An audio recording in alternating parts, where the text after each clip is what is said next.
আল্লাহ নবী সাল্লাল্লাহু আলাইহি ওয়াসাল্লাম মওতের কয়েকদিন আগে একবার হুশ একবার বেহুশ হয়ে যান। আল্লাহ নবী সাল্লাল্লাহু আলাইহি ওয়াসাল্লাম আম্মা জান আয়েশাকে ডাক দিয়ে বলে, আয়েশা আমার মাথাটা মসজিদে নববীর দিক ঘুরাইয়া দাও। আল্লাহ নবী সাল্লাল্লাহু আলাইহি ওয়াসাল্লামের মাথাটা নববীর দিক ঘুরাইয়া দিলেন। আম্মা জান আয়েশার উপরে ঘুমায়, ওর উপরে ঘুমায়। আল্লাহ নবীর মাথাটা নববীর দিক ঘুরাইয়া দিল। সমস্ত সাহাবীরা বসে আছে। আল্লাহ নবী আসবে, আজকে ইমামতি করবে, আমরা মুক্তাদি হব। হযরত বিলাল আযান দিয়ে নবীর ডাক দেয়, ইয়া রাসূলুল্লাহ।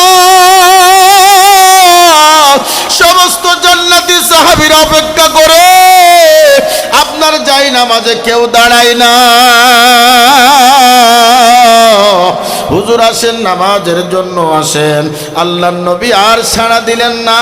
আল্লাহ নবী ডাক দিয়ে বলে, আয়েশা মাথাটা ঘুরাইয়া দাও। মসজিদে নববীর দিক মাথাটা ঘুরাই দিলেন। আল্লাহ নবীর দিক তাকায় দেখলেন চোখের কুটা বেয়ে বেয়ে পানি top top top top top top করিয়া দাড়ি ভিজে পানি জমিনে পড়ে। আম্মা জান আয়েশা জিজ্ঞাসা করলেন, ইয়া রাসূলুল্লাহ, ইয়া হাবিবাল্লাহ, আপনি কেন কান্না করেন? আপনি কেন কান্না করেন? আয়েশা শোনো শোনো, কান্না দুই প্রকার, একটা হলো সুখের কান্না, একটা হলো দুঃখের কান্না।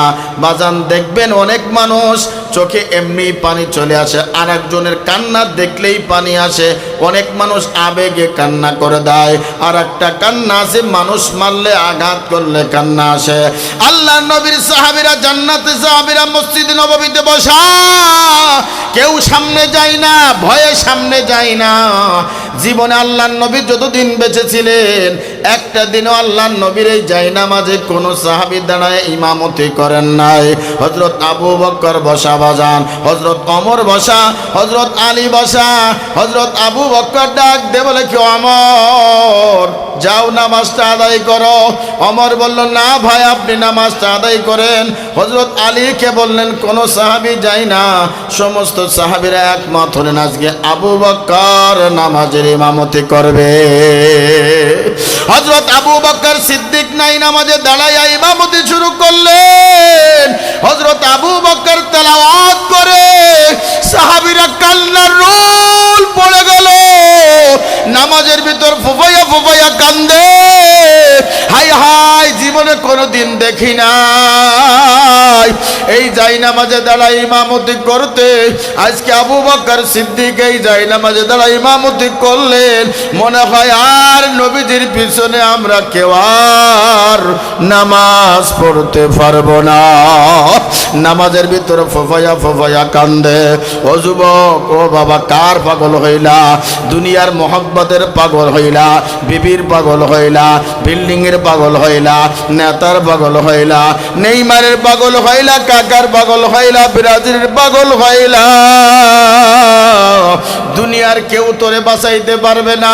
মা বাবা সন্তান বিল্ডিং বালাখানা গুনাহ তোরে বাঁচাইতে পারবে না। তোমার যখন চক্ষুটা বন্ধ হয়ে যাবে, তোমার লাত্তি দিয়া কবরে রেখে আসবে। কথা বলেন ঠিক কিনা? বাজান সমস্ত সাহাবীরা ফুফায়া ফুফায়া কান্দে। নামাজ শেষ করেছে, কোনো সাহাবী মসজিদ থেকে যায় না। হযরত আবু বকর কান্দে, হযরত আলী কান্দে, উসমান কান্দে, হযরত ওমর কান্দে, সমস্ত বিলাল সব থেকে বেশি কান্দে।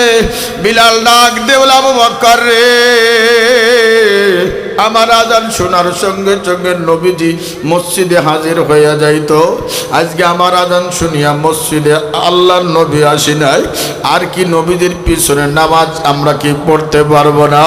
সবাই কান্না শুরু করেছে বাজান। হযরত আলী রাদিয়াল্লাহু তাআলা আনহু, হযরত আবু বকর, উসমান, সমস্ত সাহাবীরা কান্দে। হযরত ওমর দাঁড়ায়া বললেন, শোনো শোনো, কেউ যদি এখন থেকে বলে নবী আর নাই, নবী আর আসবে না, তার গর্দান ফেলে দেব, কেউ কান্না করবেন না। হযরত আবু বকর ডাক দিলেন, ওমর নেতাগিরি সব জায়গায় চলে না, এখন তোমার নেতাগিরি চলবে না, নেতাগিরি চলবে না।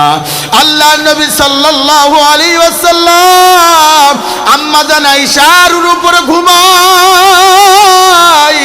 আল্লাহর নবী দেখে চোখের কুটার বেয়ে বেয়ে পানি টপ টপ টপ টপ করে পড়ে।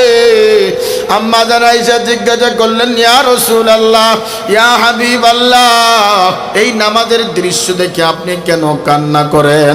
আল্লাহর নবী ডাক দিলেন, আয়েশা শোনো, এই নামাজকে প্রতিষ্ঠিত করার জন্য আমার তায়েফের জমিনে আমারে মারছে, এমন মারার মারছে, একবার না দুইবার না তিনবার বেহুশ হয়ে পড়ে গেছি।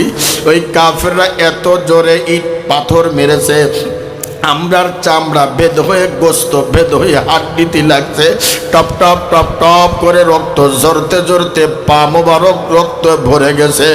একবার নয় দুইবার নয়, আমার তিনবার তায়েফের জমিনে মারে। তায়েবের পাহাড়গুলি ডাক দে বলে, ইয়া রাসূলুল্লাহ, আপনি অনুমতি দিন আমি তায়েব বেশিকে আমি ধ্বংস করে দিই। আল্লাহর নবী মায়ের নবীর ডাক দে বলল, ও তায়েফের পাহাড়েরা শোনো, আমার এরা চেনে না, এদের ছেলেগুলি অবশ্যই আমার চিনবে। এই জন্য